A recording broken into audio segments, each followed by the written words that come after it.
Bonjour et bienvenue pour, pas cette réflexion, mais qui peut en être une, mais c'est plutôt un témoignage sur la bonté de Dieu. Je vais prendre le psaume 36, verset 7, où il est dit « Combien est précieuse ta bonté, ô Dieu! À l'ombre de tes ailes, les fils de l'homme cherchent un refuge. » Eh bien, moi j'ai vu ce verset en application directe lors de mon voyage au Cameroun. Et je vais vous expliquer. Donc, avec ma femme, nous sommes allés dans ce qu'on appelle la brousse, qui est la forêt impénétrable, la forêt équatoriale. Donc, depuis le dernier village où la route arrive et ensuite on prend une piste, c'est 80 km pour le lieu de destination où nous nous sommes rendus. Maintenant, il y a des grands travaux qui se font par les Chinois parce qu'on va faire une transéquatoriale à 4 pistes au travers de la forêt pour relier le sud et le nord du Cameroun. Mais c'est tellement gigantesque, vous vous rendez pas compte, c'est absolument tout est gigantesque là-bas. Donc, nous avons pris la piste qui vaut ce qu'elle vaut. En tous les cas, on n'a pas ce genre de piste ici. Il y a des montées, des descentes, il y a des trous, etc. Donc, pour vous dire, pour faire 80 km, c'est 3 heures. Et encore, le voyage s'est bien passé pour nous. Au retour, ça a été un peu plus long parce qu'on a eu la pluie. Il y a eu un camion qui s'était planté avec son changement de plantain, ça veut dire de banane. Et les autres attendaient que leur changement derrière. Nous, on avait une 4x4. Le chauffeur a estimé qu'on pouvait essayer de passer. Je vous dis pas, on a eu chaud. J'ai remercié le Seigneur. Finalement, on a réussi à le dépasser, bien qu'on est resté planté un petit moment devant l'avant de ce camion-là. Mais avec les allers et retours, finalement, nous avons pu passer sans dégâts et nous avons pu continuer notre route. Donc, je disais que en allant là-bas, notre destination, il y a plein de petits villages le long de... Enfin, il y a des villages. C'est 5-6 maisons, 7-8 maisons qui sont par là. Et de temps en temps, il y a une école parce que les gens font des kilomètres pour aller à l'école. L'école est quand même là-bas, hein. Mais on se dit, mais comment les gens font pour vivre là-bas? Parce que quand vous regardez les maisons, ben, il y a beaucoup d'anciennes maisons en torchis. Maintenant, ils commencent à avoir des maisons aussi avec des plots en ciment. Mais c'est tout en tôle et il y a beaucoup de baraquements en bois. Et lorsqu'on voyage le long de la route, ben, les gens ont des petits étals où ils mettent leur production. Peut-être on peut acheter des bananes, on peut acheter des pommes de terre, on peut acheter des avocats, du manioc, on peut acheter la cola du singe qui est un fruit magnifique, rouge, très gros. Enfin, on peut acheter le maïs aussi, on peut acheter les produits qu'ils travaillent. Et quand j'étais en route, je disais à ma femme, je disais au chauffeur, mais dites-moi, quand une femme accouche ici, ça se passe comment? Bon, très souvent, on accouche à la maison, mais il y a aussi quelques médecins épars, à droite, à gauche. Mais c'est très compliqué pour... si vous prenez une femme enceinte qui arrive à terme, vous allez l'amener à l'hôpital, elle va accoucher dans la voiture. Je vous assure que les secousses ne vont pas l'épargner. Donc, tout ça pour vous dire que la vie est extrêmement difficile. Et lorsque nous sommes arrivés à Djomélé, c'est le village où on devait se rendre, eh bien, nous sommes allés avec un planteur voir ses champs. Alors, voir les champs, c'est pas les champs comme chez nous, hein. Donc, on est descendu une petite route, une petite piste assez raide. Au fond, il y a un comment on appelle ça? Un petit pont et il y a un grand ruisseau. Et là, il y avait une dame avec ses enfants qui lavait son linge. Alors, évidemment, elle a dû transporter le linge dans une grande bassine sur sa tête, descendre là. Pourquoi? Parce qu'il n'y a pas l'eau courante en haut. Il y a l'eau qu'on va chercher au puits, bien sûr, mais on va pas utiliser l'eau propre, l'eau du puits pour nettoyer les habits, donc on va chercher un ruisseau. Et ce qui avait d'intéressant là, c'est qu'il y avait une petite fille, quand elle m'a vu, elle a eu peur parce qu'elle n'a jamais vu un homme blanc. L'homme blanc ne va pas dans ces endroits-là, c'est vraiment perdu de chez perdu. Donc, nous avons ensuite, avec le chauffeur, le planteur, qui était notre guide, nous sommes entrés dans cette forêt sur un sentier très étroit qui a été frayé à la machette. Et c'est absolument extraordinaire. On dit, mais comment? Je me disais, mais comment est-ce qu'on peut avoir des champs ici dedans? Ça fonctionne comment? On a marché une bonne vingtaine de minutes. Et avant d'arriver sur sa plantation, c'est quoi? C'est à l'intérieur de cette forêt impénétrable, qu'est-ce qu'on fait? On coupe tout à la machette, les petits arbres, etc. Les gros, on peut pas parce que ils ont 20-30 mètres de haut. Mais tout ce qui est dessous, tout ce qui est petit, on défriche. Puis on plante différentes choses. On plante le cacao, bien que le cacao, aujourd'hui, les gens renoncent. Pourquoi? Parce que c'est un travail très dur. C'est l'esclavage de cacao. C'est vraiment énorme comme travail. Puis quand les Européens ou les Américains, ceux qui font les achats de cacao, leur donnent rien du tout que des miettes, ça veut dire que ça ne sert même pas à couvrir les frais. Donc, ça donne une autre saveur au goût de chocolat. Nous, quand on mange le chocolat, on doit penser que c'est la sueur, vraiment la sueur de ces gens-là. Et ça change notre optique, ça change, en tout cas, ça a changé mon optique, bien sûr. Maintenant, ils se détournent de cette culture pour planter des avocatiers, pour planter du maïs. Le maïs, c'est quand même la nourriture de base avec le manioc. Mais il y a aussi plein d'autres choses que nous ne connaissons pas forcément ici.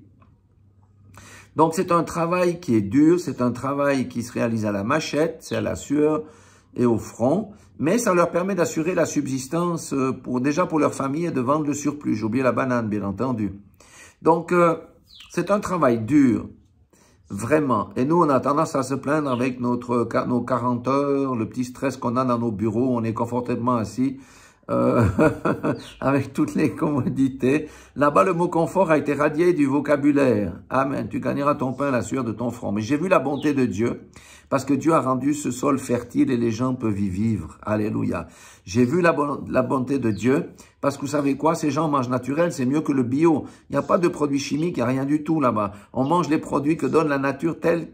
Et ces produits sont tels que la nature les donne. Alléluia. Eh bien, vous savez quoi? Chez nous, on est tout le temps en train de courir à la pharmacie, chez le médecin, au moins de petits trucs. Là-bas, les gens ne sont pas malades. Pourquoi? Parce qu'ils mangent les produits naturels. Le poulet est naturel. Il n'y a pas de graisse superflue, il n'y a rien de tout ça qu'on trouve dans notre alimentation. Et s'il y a des maladies, peut-être une fois par année, mais des fois une fois tous les 2 ans, ben on le transporte le malade dans un dispensaire qui est plus ou moins... proche, je dis plus ou moins entre guillemets, sur une moto, ou alors il peut y avoir un médecin ambulant qui passe. Et de temps en temps, il y a des ONG qui viennent distribuer des médicaments. Mais la maladie n'est pas le souci primaire des gens. Le souci primaire, c'est de manger, d'être bien. Et une autre chose que j'ai vue, c'est que là-bas, la solidarité existe. Si quelqu'un est malade, les gens viennent l'aider. Si quelqu'un a un problème, quand je dis malade, ça veut dire peut-être il est tombé, il a eu quelque chose au pied, il peut pas faire son chant, les gens vont l'aider. Il y a une réelle solidarité. Les gens sont heureux, hein, les gens sourient. Ils marchent pas la tête en bas, oh, la vie est dure, oh, le stress, oh, les impôts. Les gens sont très, très heureux. Vraiment très, très heureux. J'ai vu la bonté de Dieu. Dieu s'occupe des gens les plus démunis. Quand vous voyez les maisons là-bas, vous dites, mais moi, je pourrais jamais dormir ici. Les lits, c'est des planches avec un petit truc. Les mieux, les plus nantis ont un matelas mousse qu'on peut mettre dessus. Non, le confort est très primaire. Et malgré ça, les gens sont heureux. Les gens sont heureux. Nous, on a perdu ça parce qu'on nage dans le superflu. J'ai vraiment vu la bonté de Dieu, la miséricorde de Dieu. Et vous savez, là-bas, les gens savent qu'ils ne peuvent compter que sur qui? Que sur Dieu. Amen. Alléluia. C'est un puissant témoignage que j'ai vu. Vraiment, ça m'a bouleversé véritablement de voir comment ça se passe. Et au chemin du retour, bon, là-bas, même ma femme a été sur une moto, et c'était 3 sur la moto pour aller chercher du poisson fumé à un carrefour. Non, mais c'est absolument incroyable, quoi. Et on s'est arrêté dans une buvette. Ben, dans une buvette, la personne manque de moyens, mais elle a fait les choses propres, c'est en planche. À l'intérieur, ben, en dessous, il y a des tôles. À l'intérieur, il y a des tables pour quand il y a la saison des pluies. À l'extérieur, il y a des tables en plastique, des vieilles chaises en plastique. Et là, nous, on n'avait rien mangé la journée, mais vous savez, un épi de maïs grillé et des prunes grillées aussi. Les prunes, c'est pas comme chez nous, elles sont allongées, mais on doit les réchauffer. On mange ça, on est tout à fait heureux avec un verre d'eau ou une malta. C'est une boisson à base de malt et ça. Et ensuite, on prend la route. Au retour, on a fait la moitié du trajet sous la pluie. Alors, vous savez, la latérite, cette terre rouge, ah ben, c'est pas drôle. Il y avait quand même des montées. Et à la montée, une de ces montées, il y a un camion avec son changement de banane, de régime de banane, avait calé un peu plus haut que la moitié. Et les autres attendaient derrière, mais qu'est-ce qu'on peut faire? Les autres avaient, vous savez, ces vieilles Toyota. Les plus riches ont des vieux pick-up. Et dans les vieilles Toyota, je dis, mais comment est-ce qu'on peut tenir le chargement? Parce que c'est super chargé. Mais on me dit, non, mais mettre des amortisseurs des Jeeps dessus, parce qu'autrement, la voiture, ça écroulerait.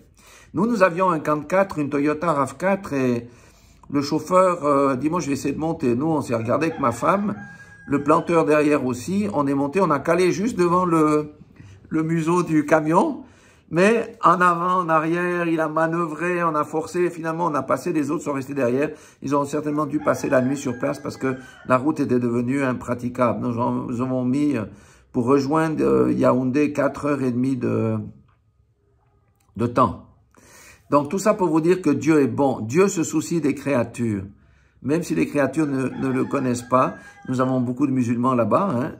Donc Dieu se soucie de sa créature. Elle lui manifeste sa bonté, sa grâce et sa miséricorde par la santé, par la nourriture qu'il leur donne, etc. Mais vous savez, quand ils sont bien mieux lotis que nous, parce que nous, on ne sait plus rien faire en Suisse. On a une coupure de courant, on est perdu. On a la guerre qui arrive, on est perdu. Qu'est-ce qu'on sait faire? On sait tondre la pelouse, on ne sait plus rien planter, on ne sait plus être autonome. Là-bas, ils sont pleinement autonomes et ils ont beaucoup d'avantages sur nous. Voilà, c'était vraiment une expérience absolument merveilleuse de voir comment Dieu se soucie des gens qui sont perdus au milieu de nulle part. Mais quand je dis perdus au milieu de nulle part, je vous assure, c'est perdu au milieu de nulle part. Parce que la forêt vierge, là, elle est impénétrable. Il faut les machettes, etc. Et même, une petite anecdote, vous savez, il y a des fourmis de feu là-bas. Là-bas, il y avait sur le chemin, là, une colonie qui traversait. On n'a pas vu tout de suite. Mais je peux vous dire qu'après, vous courez parce que ça vous mord. Et ça vous mord de manière très forte. Et ça monte dans le pantalon, ça vous pique les jambes. Après, on est en train de se secouer. Mais c'était fabuleux. C'était absolument incroyable. De voir aussi que quand on défriche, c'est un symbole spirituel. Qu'est-ce qui se passe? Eh bien, on laisse la lumière entrer. Alléluia. C'est comme quand on travaille avec la parole, on laisse la parole de Dieu entrer. La lumière chasse les ténèbres du point de vue spirituel. Ben, la lumière là apporte la vie. Alléluia. C'était vraiment absolument fabuleux. Ça a été vraiment un grand moment de mon voyage au Cameroun, ici avec mon épouse. Alléluia. Et les gens sont tellement solidaires, sont tellement gentils, sont tellement accueillants là-bas. C'est très différent de la ville, hein, dans la brousse, que c'est juste incroyable. On pourrait dire que c'est presque un paradis perdu au niveau de la solidarité, de l'amour qui est manifesté les uns envers les autres, toutes ces choses que nous avons perdues. Voilà ce que je voulais témoigner. Soyez tous bénis dans le nom puissant de Jésus-Christ de Nazareth. Et rappelez-vous que Dieu est bon et miséricordieux. Et il donne un refuge à quiconque se refuge sous ses ailes. Alléluia, que le nom de l'Éternel soit glorifié, car sa parole est vérité et vie.